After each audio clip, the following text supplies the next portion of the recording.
What's up guys, this is a quick video on the Victure SC220 security camera.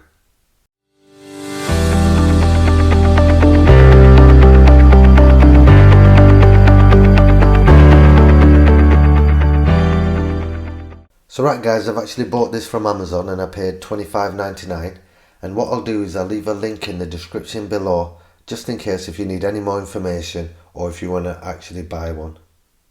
So right guys, before I open it up, we'll have a quick look around the box. There's not much on the box apart from on the back of it. So here it just tells you it's 1920 by 1080p. It's got 120 degrees wide angle lens. It only works with 2.4 gigahertz Wi-Fi, which is with your router. It's got two-way audio. It's got motion detection, and it works with iOS and Android devices. So right, let's open it up. So first of all, we've got a greetings card thanking you for purchasing this product. It tells you get 1 year's warranty with it, and it's got Victure's customer support details just in case if you have any issues or problems, you can get in touch with them directly. So after that, we've got the user manual, and then we've got the camera itself.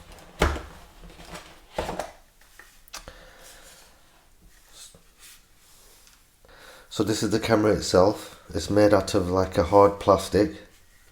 It feels like it's really well built, and it's a lot smaller than the other cameras. So I'll let you have a quick look around it. So that's the front of it, that's the side of it, that's the back of it. Not much on the top. Underneath it's got some kind of locking mechanism with a 1/4 inch thread. So right, what can I tell you about it? First of all, on the front of it we've got the lens, which is a 3.6mm wide angle lens, which is a 2 megapixel and records at 1080p at 25 frames per second. So if you can notice on the lens itself, it will actually tilt up and down as well.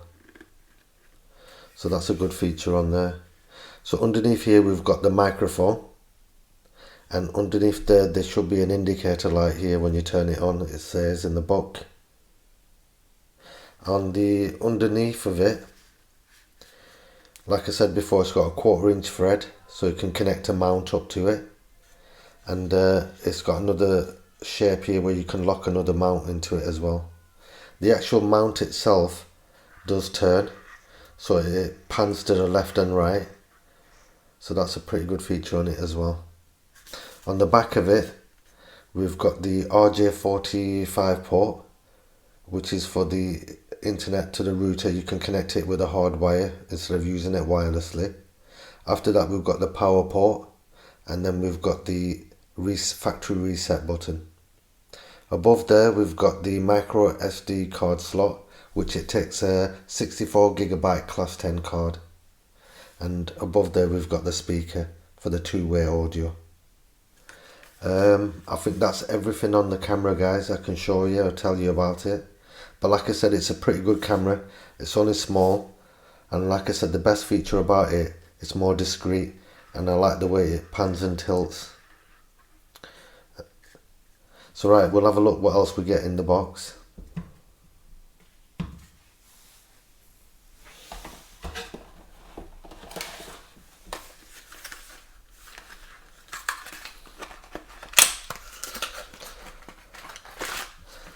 So we've got the power lead for it. So it's a USB to a mini USB.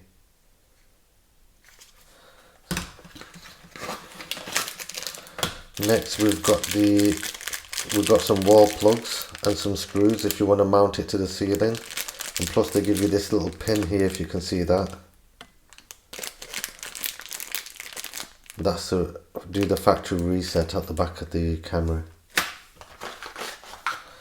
Next we've got the mount itself, which locks into the bottom, so you can connect your screws on.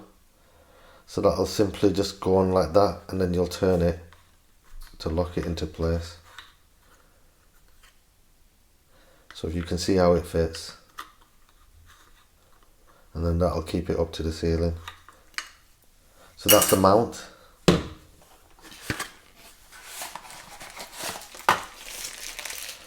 And then we've got the 3-pin plug socket with the USB port at the back, and it's a 3-pin. So right guys, that's everything in the box itself. There's nothing else left, and there's not much else I can tell you about it. So right guys, I hope this helps somebody out who's thinking about buying one, and thanks for watching guys. Don't forget to like, comment and subscribe. Bye.